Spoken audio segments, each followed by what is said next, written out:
carried American embassy families to the airport.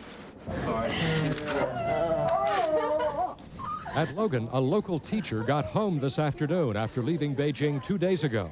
Jeff Stryker, an English teacher at the Beijing University Mining College, is angry.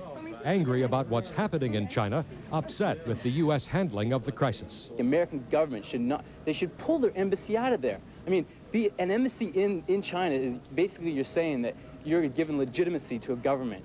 They should have no legitimacy. They don't deserve to. It's like Hitler. Do you think the American government acted soon enough and decisively enough to get people out? Definitely not. It's incredible. It's horrific what they just act. They were so slow. In Beijing, U.S. Ambassador James Lilly has heard complaints about the embassy's actions. I get all sorts of indications of unhappy people who had this experience or that. When I try to track it down, it always seems to disappear. In Washington, Secretary of State James Baker said today the evacuation of Americans has gone well.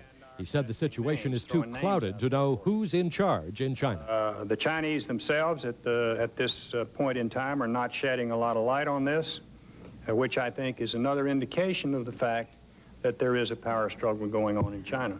And in China, there are new martial law regulations. Leaders of the protest movement have been ordered to turn themselves in. Some observers fear mass arrests could be next. The crisis in China is expected to figure prominently in President Bush's first formal prime-time televised news conference tonight. That news conference begins at 8 o'clock. You'll see it here on Channel 7 and CBS. We'll also have analysis and reaction on News 7 after the NBA championship game.